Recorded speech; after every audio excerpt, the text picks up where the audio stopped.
हरिओम. योगदास श्री जयगणेश जोशी यांनी निरूपण केलेले निर्वाण उपनिषद मंत्र क्रमांक 25. धैर्य कंथा. धैर्य ही त्यांची झोळी आहे. झोळी. निर्वाण योग्याने त्याच्या खांद्याला झोळी अडकवलेली आहे. या झोळीत तो भिक्षा गोळा करतो. या झोळीची काही खास वैशिष्ट्ये आहेत. ही झोळी निर्वाण योग्याने स्वतःची स्वखुशीने स्वतःच्या खांद्याला अडकवलेली आहे. ही झोळी पूर्ण रिकामी आहे.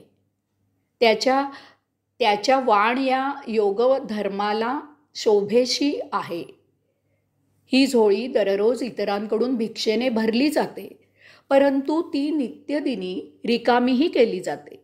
निर्वाण योग्याने त्याच्या उदरनिर्वाहापुरते त्यामधून स्वाहा करायचे आहे आणि दररोज संध्याकाळी सायंकाळी बाकीच्यांना प्रसाद वाटायचा आहे.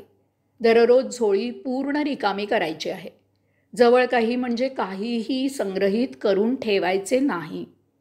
त्याने अपरिग्रह म्हणजे संचित न करण्याचे व्रत पाळायचे आहे. निर्वाण योग्याची ही झोळी महाविलक्षण आहे. ती भौतिकाने भरायची नाही. ती तशी भरणारही नाही.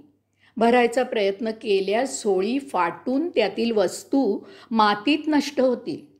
ती केवळ त्या परमात्म्याच्या साक्षात्कारानेच भरणारी आहे. जेव्हा तो प्राप्त होतो तेव्हाच ती झोळी पूर्ण भरते, पुन्हा रिकामी न होण्यासाठी. कारण त्यावेळी तो झोळीचा मालक सर्व विश्वाचा मालक झालेला असतो. अपरिग्रहाची कथा. महम्मद पैगंबर म्हणजे अपरिग्रहाची परिसीमा होते. अपरिग्रह कसा आणि किती असावा त्याचे ते एक उत्तम उदाहरण होते. ते स्वतःजवळ काहीही बाळगत नसत. सकाळपासून जे काही मिळेल ते संध्याकाळी गरजूंना देऊन ते स्वतः रीते होत असत आणि मग मोठ्या संतोषाने निजत असत. एके दिवशी ते खूपच आजारी झाले. हकीमाने सांगितले की आजची रात्र मोठी कठीण आहे, काही सांगता येत नाही. त्या रात्री 12 वाजता मोहम्मद पैगंबरांना अस्वस्थ वाटू लागले. ते सारखे कूस बदलत होते.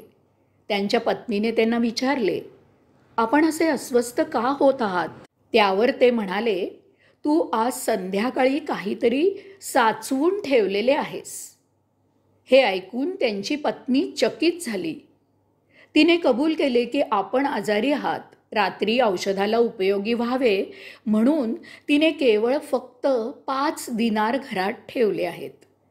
बाकी सर्व नेहमीप्रमाणे दान दिले आहे. त्यावर महम्मद पैगंबर म्हणाले, जा ते 5 दिनार बाहेर जाऊन देऊन ये. पत्नी म्हणाली, इतक्या रात्री बाहेर याचक कसा असणार? महम्मद पैगंबर म्हणाले, जा, ज्याने मला ते वाटायला सांगितले आहेत त्याने ते घ्यायचीही तजवीज केलेलीच असणार. पत्नी घराबाहेर गेली तर खरोखरच कोपऱ्यावर एक भिकारी उभा होता. तिला त्याचे मोठे नवल वाटले.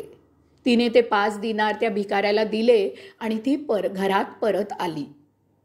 तिने बाहेर घडलेला प्रकार महम्मद पैगंबरांना सांगितला. महम्मद पैगंबरांनी स्मितहास्य केले. मोठ्या संतोषाने त्यांनी चादर ओढली आणि त्यांनी येथील वास्तव्य संपविले. धैर्य. ऋषी म्हणतात की निर्वाण योग्याची झोळी म्हणजे धैर्य आहे. ही झोळी भरायची कधीही घाई करायची नसते. तसे केल्याने काहीही उपयोग होत नाही. ती जेव्हा भरायची तेव्हाच भरते. त्यासाठी धीर धरायचा आहे. निर्वाण योग्याच्या हाती फक्त उपासना करणे, तपश्चर्या करणे एवढेच आहे. त्याने न थकता न कंटाळता निर्वाण यात्रा करत असायचे आहे. चिकाटी ठेवून यात्रा करत असायचे आहे. परमात्म्याचा शोधही घ्यायचा नाही. त्याने केवळ आपली निर्वाण यात्रा सुरू ठेवायची आहे. 84 लक्ष योनींचा प्रवास झालेला आहे. त्यात किती अब्ज वर्ष गेली ते माहीत नाही. मग आताच एवढी घाई कशा करता? येथेही मानवी योनीत किती लक्ष जन्म मरणाचे फेरे घेतले ते माहीत नाही. आता या जन्मी ओळख पटली आहे.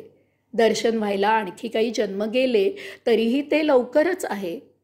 तेव्हा प्रतीक्षा करत असायचे. लहानपणापासून किती वर्षे विद्या शिकायला घेतली आहेत?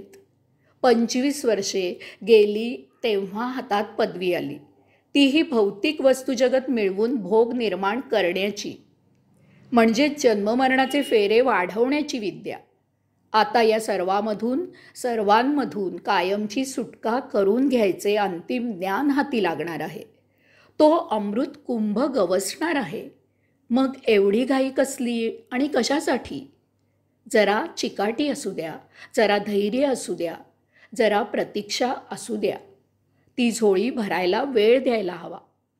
जीव धोक्यात घालून पैसा धन मिळवले जाते, लांडी लबाडी केली जाते, धर्म न्याय गुंडाळून ठेवला जातो, पैशासाठी लाचारी केली जाते, भीक मागितली जाते, स्वतःला विकले जाते. नोकरीत साहेब देव मानला जातो, धंद्यात गिरायकाला देव मानले जाते. भौतिक स्वार्थासाठी अनेक देवदेवतांना साकडे घातले जाते. मठ आश्रम पालथे घातले जातात.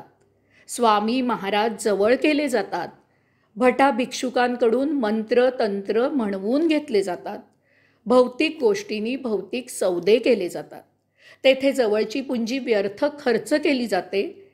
येथे तर तो जगदीश जवळ करायचा आहे. काय देणार आहात त्याच्या पूजेसाठी? आपल्याकडे आहेच काय त्याला द्यायला? आणि त्याची किंमत तरी कशी करायची? येथील जमीन त्याची आहे, येथील धन त्याचे आहे, येथील सोने त्याचे आहे, येथील सर्वस्व त्याचे आहे. येथे त्याचे त्यालाच द्यायला संकोच वाटतो ना.